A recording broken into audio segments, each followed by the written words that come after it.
Today we're making lobster rolls in the air fryer, and we're making it two ways. The first is with a mayo-based dressing, while the second is a butter-dressed version. So let's get started with the first one. Here I have two warm water lobster tails.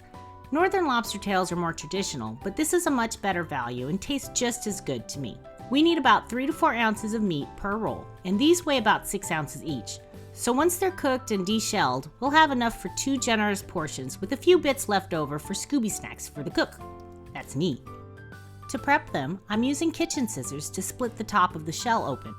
Then pull the shell apart to crack it open and pull the meat out of the shell, stopping just short of the tail, keeping the meat just barely attached. Pull out any vein that you can see here. There's a membrane under the meat that will cause the meat to curl as it cooks, but if you score it a few times, it will keep it from curling. You could also run a skewer through the meat to keep it from curling.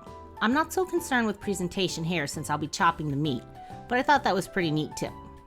Now I'll do my best to push the shell back together and lay the meat over the top. You could optionally fan the tails out for a pretty presentation, but again, not necessary for today's recipe.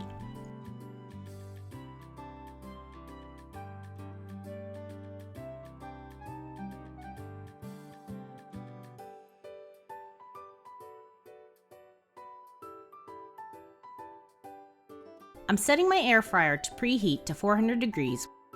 Here I have some melted butter that I'll spice up with some Old Bay. And if you've been following this channel, you'll know that I'll go for the spicy option if there's a choice. But just a little bit, I don't want to kill Steve. And maybe just a squeeze of lemon. Mix it well and then just brush this flavored butter all over the tails.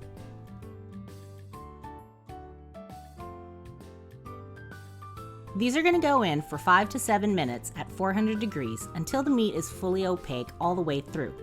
These needed 6 minutes, but it may be more or less depending on your machine and the size of your tails. So these need to cool down before we dress them, so I'm going to stick them in my freezer for just about 10 minutes. For the dressing, I just need 2 tablespoons of mayo and a tablespoon of fresh ingredients. I'm going traditional with a teaspoon each of celery leaves, fresh dill, and shallots. But feel free to swap out other herbs and aromatics as you want. A little crack of black pepper, and this can chill in the fridge.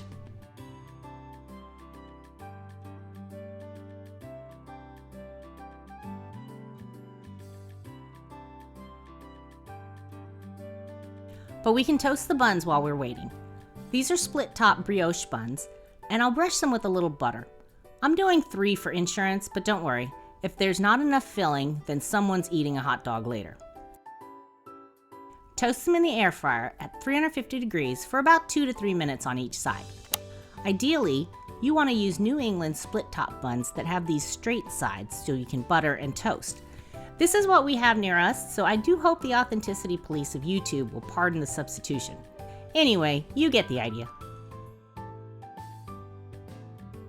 I'll separate the chilled lobster meat from the tails and chop them into roughly half-inch chunks. By the way, if you save a few of these shells, you can make an awesome sauce for lobster pasta.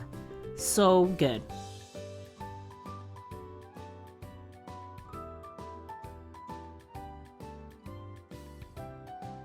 Now we just stir it all together. Give it a quick taste test and... Yep, so good. Pack as much of this into the rolls as you can. Then top it off with a squeeze of lemon and some fresh chives and voila!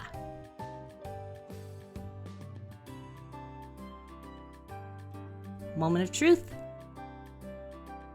Oh, so good. And now let's make a Connecticut style warm buttered lobster roll. This is even easier, and if I'm being honest, I like this version much better. Same preparations and cooking method for the lobster tails. Same size, same cutting, same seasoned butter to taste, and the same 5 to 7 minutes in a 400 degree air fryer. Again, these took about 6 minutes for this size. This is where it's different. Instead of chilling, I just need to let it cool enough that I can handle it and chop it into those same sized half-inch chunks. Yeah, I am sneaking a few pieces here as I'm cooking. I just love lobster so much. When we're ready to eat, I melt some butter in a pan that's big enough to hold all the chopped lobster. I need about 1 tablespoon of butter per tail, so I'll start with 2 tablespoons and maybe I'll add another later. Season with a little more Old Bay and just a dash of garlic powder. Once it's all melted, add the chopped lobster meat and just stir it all around until fully coated and heated through. Work quickly now because these need to be served warm before the butter has a chance to cool and harden. We may have snacked on some of these as we cook, so as you can see, there isn't much left in the pot.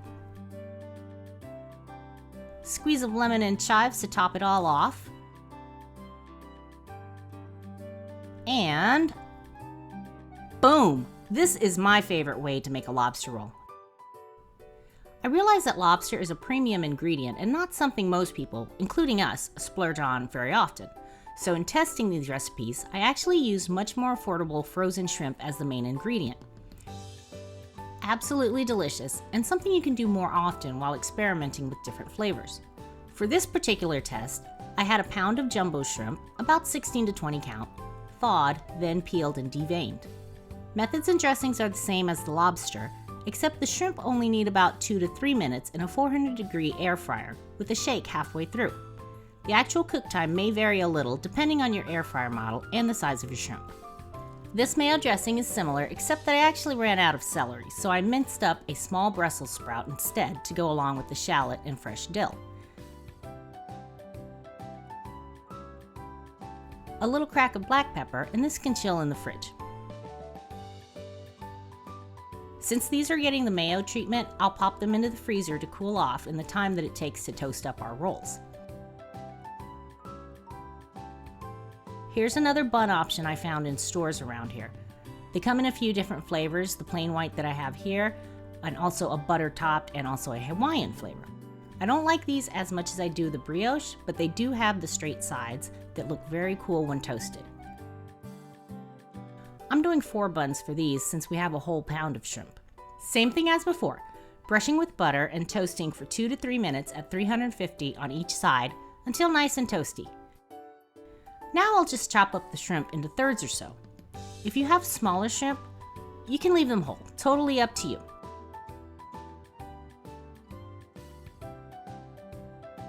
It's also totally up to you if you sneak a shrimp or 2 during this step. Don't worry, no one's watching. These shrimp rolls are so delicious, you guys. I made these a few times just to dial in the seasonings and quantities and the dressings, but Steve never complained about having to eat so many practice lobster/shrimp rolls.